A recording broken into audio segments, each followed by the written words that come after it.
Bueno, para culminar este video vamos a pasar a los puntos de la práctica. La primera cuestión consistió en evaluar el desempeño del filtro utilizando dos señales correlacionadas entre sí. Tenemos una señal aleatoria gaussiana como señal de referencia y se construye la señal primaria filtrando esta misma señal, lo que permitirá al filtro estimar rápidamente eh, los pesos y coeficientes que caracterizan al ruido de referencia para poder converger rápidamente. Esto nos ayuda a visualizar el comportamiento del algoritmo con un coeficiente de convergencia de 0.002, y ya que se nos ha requerido evaluar el desempeño en distintas longitudes de señal, lo que hacemos es lo siguiente. Entonces se define el orden del filtro a adaptar, se lo instancia como ceros de un vector de 8 ceros, se define el mu, eh, instanciamos un filtro randómico normalizado, definimos un vector de distintas longitudes a poner a prueba. Estas son cuestiones de gráficas. E iniciamos un bucle en el cual vamos en cada iteración a crear una señal aleatoria, a filtrarla, a construir la señal primaria, y inmediatamente apelamos al algoritmo. Eh, Se nos ha requerido también evaluar eh, el número de iteraciones necesarias dentro del algoritmo para que se llegue a un punto de convergencia. Se sugirió que la convergencia de generada por el algoritmo se la evalúe visualmente en gráficas. Se ha hecho esto, pero también se ha decidido implementar una función que establezca un criterio heurístico para determinar la convergencia. Esta trata de sondear las muestras de la señal residual y en, en pequeños grupos en pequeñas secciones de la señal. En cada tramo se va a obtener la media aritmética y se va a requerir que esta media aritmética sea menor a un umbral de 1 a la menos 4. Si esa media aritmética de ese tramo no supera el umbral, no se considera una divergencia. Hemos hecho esto para poder cuantificar las iteraciones necesarias para que el algoritmo converja.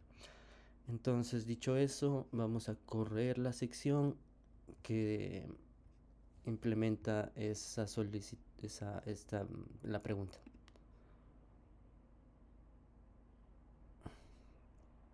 Ya, lo que hemos desplegado para el análisis es las señales residuales para las distintas longitudes de señal.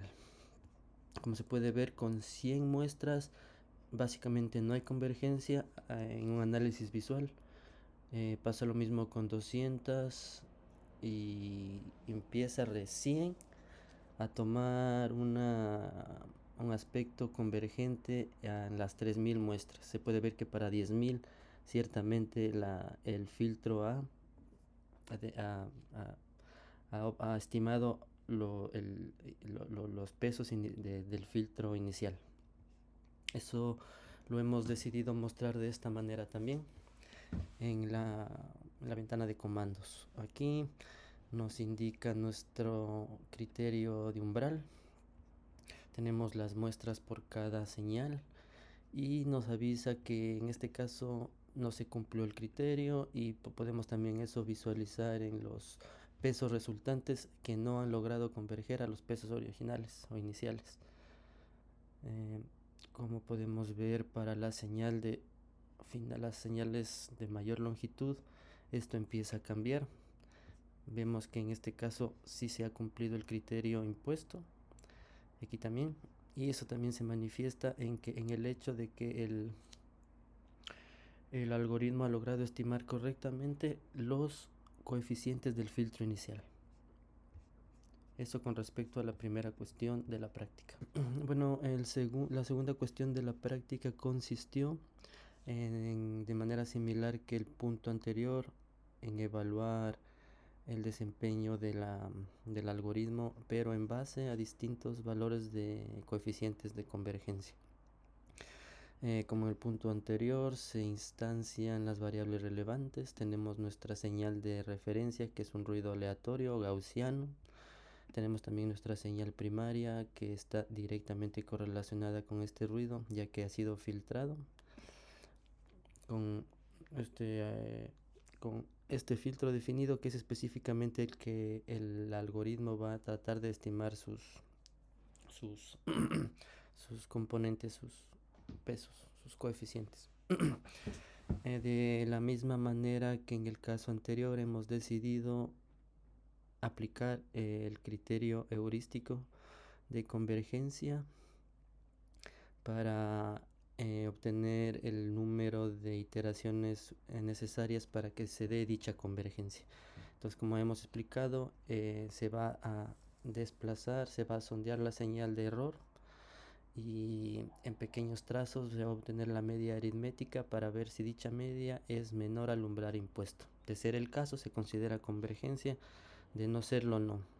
Si se detecta dicha convergencia, se obtiene el índice, el índice en el momento actual, y eso se lo presenta como el número de iteraciones necesarias para que se llegue a dicha convergencia.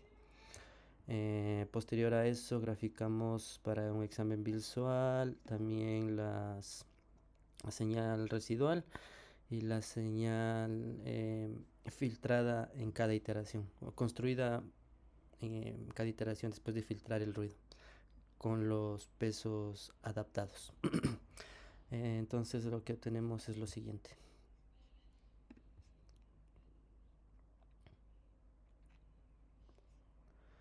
La primera gráfica de nuevo nos indica las señales residuales. Hemos para esta prueba utilizado un número fijo de longitud de señal, una longitud que en la prueba anterior nos dio buenos resultados, es decir, 800 muestras. Como es posible ver, un mu de 0.02 es bastante eficaz en el proceso de converger rápidamente, teniendo en cuenta que las señales están correlacionadas. Pero lo que hay que notar aquí es que conforme incrementa el valor de mu, se pueden ya evidenciar ciertas inestabilidades en su respuesta en términos de la señal residual. En el valor más alto de este rango puesto a prueba, que es 0.2, podemos ver que en un punto se generan como que distorsiones en la señal de error, y se manifiesta una inestabilidad. Aquí tenemos las señales que se construyen posterior al filtro, y tenemos también las tablas que nos indican si se ha cumplido el criterio. De ser el caso, ese promedio con cuánto es y en qué iteración. Vemos que en aquellos mus apropiados, los coeficientes del filtro estimado son los mismos que del filtro original. Sin embargo, podemos ver que ya hay leves pero notables diferencias cuando el filtro empieza, el coeficiente de convergencia empieza a crecer, que es el caso del coeficiente más alto. Estos problemas lo veremos en el próximo sección, más pronunciados. Entonces, esa es la influencia de los distintos valores de coeficientes de convergencia en el desempeño del algoritmo.